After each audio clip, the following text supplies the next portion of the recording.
Bonjour, vidéo numéro 1, la définition de l'audit. Il y a une définition normalisée de l'audit que vous trouverez dans votre cours. Donc c'est un processus méthodique, indépendant et documenté qui permet d'obtenir des preuves, d'évaluer ces preuves de manière objective, point important, pour déterminer dans quelle mesure les critères de l'audit sont satisfaits. Tous les mots de cette définition sont importants. Le premier, c'est méthodique. Méthodique signifie donc qu'il y a une méthode d'audit. Bien évidemment, c'est l'objet de ce cours, donc nous le verrons un peu plus tard.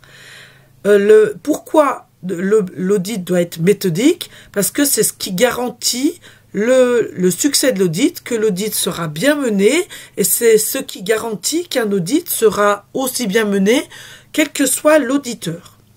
Donc, il est important de respecter la méthode. Deuxième mot important, l'indépendance. L'indépendance, ce n'est pas ne rien connaître de l'activité qu'on va auditer, c'est un état d'esprit. L'indépendance, c'est oublier ce qu'on a pu apprendre avant l'audit sur cette activité dans la vie courante que vous avez dans l'entreprise. Vous avez peut-être eu des relations avec l'activité que vous auditez aujourd'hui. Vous devez faire abstraction de ces relations, qu'elles soient bonnes ou mauvaises. C'est ça l'indépendance, c'est un état d'esprit. Le troisième mot important, c'est documenter. Documenter signifie qu'il doit y avoir des traces écrites de l'audit. On doit retrouver quelque chose suite à l'audit. Donc, bien évidemment, ce qu'il va rester de manière évidente, c'est le compte-rendu d'audit, mais vous pouvez aussi avoir comme trace écrite le plan d'audit, le questionnaire d'audit et donc le rapport d'audit.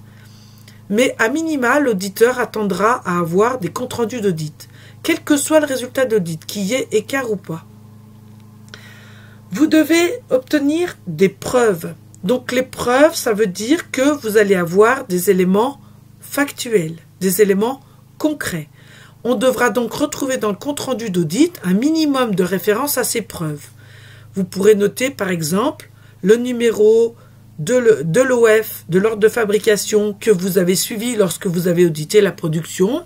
Vous pourrez noter le thème du compte-rendu d'audit que vous avez audité lorsque vous avez audité le processus d'audit de l'entreprise. Vous pourrez noter la commande d'achat que vous avez audité lors de l'audit du processus d'achat. Donc tous ces éléments-là devront apparaître quelque part pour garantir que l'audit a bien été mené. Ces preuves devront être évaluées de manière objective. Évaluer signifie que vous devrez en déterminer la gravité et le poids. Évaluer d'abord la conformité, conforme oui ou non, et s'il n'y a pas conformité, est-ce que cette non-conformité est importante ou est-elle minime? Donc ça, c'est la notion d'évaluation. Et ceci de manière objective.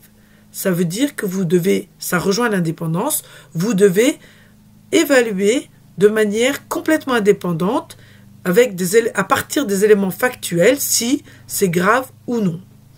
Et enfin, dernier point, pour déterminer dans quelle mesure les critères d'audit sont satisfaits.